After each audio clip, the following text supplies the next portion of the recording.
Hey everybody, you're going to love this. I'm back with Lynn and Laura at Retailworks. They're amazing. They do a lot of work in our industry, and we're having this conversation about 2D, and then we'll do the next one on 3D. I know you don't know what it is, but we're going to describe it. So hi ladies, welcome today. Hi, thank you for having us. Laura, you said something right before we started that always gets my juices flowing, and you talked about 2D as being business cards to stationery to signage and everything in between. And I've never been in a spa or salon where all of those things aren't used. So give us kind of the macro overview for people who don't know, especially in the spa industry. What is 2D and why do we need it? Okay. So in my world, the definition of 2D is using your brand in your collateral. So whether it's appointment cards when you first walk in, if it's a business card, if it's anything that says the name of your company or an introduction to your team, those are the elements that we consider 2D, and that includes signage as well. So if you have different rooms that have different opportunities in for your clients, you would want to let them know that, and that color will be representative inside of that brand identity.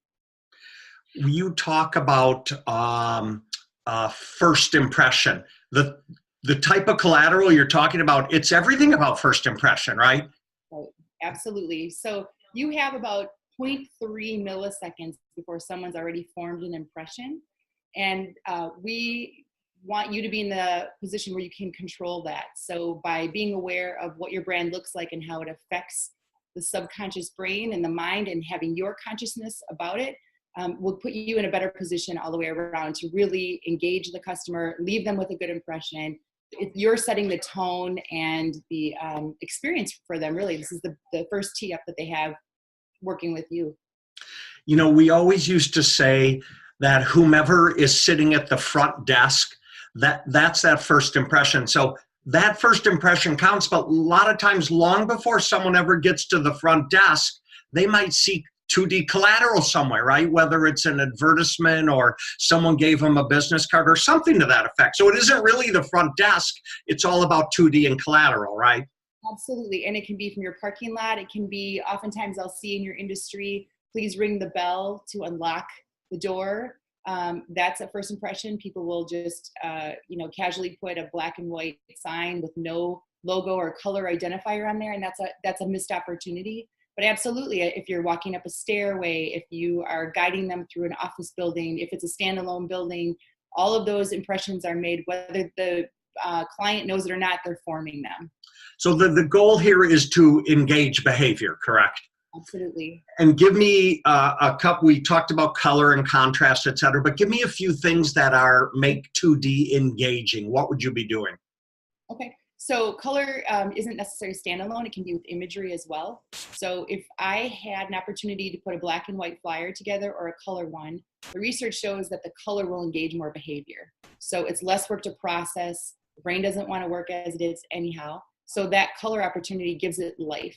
So from imagery, just using from, if you're going to use befores and afters, use color inside of that. If you're going to even, let's stay with before and after, if you're going to have a flyer or some sort of a collateral that shows a before and after, just using the word before and after in some sort of contrasting color that is engaging. There's psychology to every color. So for example, the one I use that people can identify with the most is red being emergent. That's why it's on a stop sign. So Lynn will discuss a little bit later about what actually happens when you're processing that. But when you want to engage behavior, knowing some of the psychologies will help. That's why traditionally spa industry, you'll see a lot of blues and greens. Those are calm colors. So you're setting a tone. I mean, you wouldn't want to walk in and have, hot magenta and, fire red. All of a sudden, without even realizing it, the body would they would be a little suspect. It wouldn't be quite a good fit. Well, speaking of color, your sign is on the wall behind you, and you guys use a lot of color. So I'm going to think you're trying to attract everybody, and that's probably okay as well. Yeah. Well, actually, there's a lot of intention behind that. So the palette that's used are warm colors and cool colors, and they're on-trend colors. So that's a very, and it's, we've redone it maybe every 2 years, we'd say. Well, the colors, yes. Yeah. And also because we have vertical lines in it, vertical are very active lines and dynamic lines, and we're trying to increase bottom lines and increase consumer behavior. So there's a lot of intention that goes into. Well, you guys are dynamic. If people reached out to Retailworks, they would find out what a great company you guys are and why they need you in our industry. You guys know, I'm reminded there's a guy on the radio in Minneapolis, I'm mental blocking on his name, but people always they would, like on this subject, they would call in and go, I can't figure out what to do on a business card or my brochure, blah, blah, blah. And he has an expression and he always says, hey, make a move. Oh, Joe Sushri is his name. He says, hey, make a move, do something. That's kind of part of what you're talking about too, right? You have to get started and you've got to go down the road with this process, right? Right. Absolutely. And just tweak. Right. And know that beige is boring. And so if there is an opportunity to bring in color, even if it's little and subtle, just having a little bit of color, because the spa industry traditionally runs very calm, very monochromatic. But if you do have a pop of color, major impact.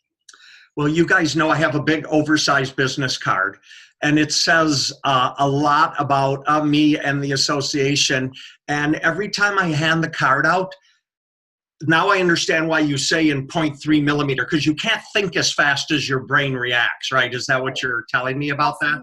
Absolutely. Yep. You've got two parts processing without getting too deep into that. Your subconscious brain is really working quickly and it's making decisions without the conscious brain even knowing it. Conscious brain catches up, but there's a lag for sure. Right.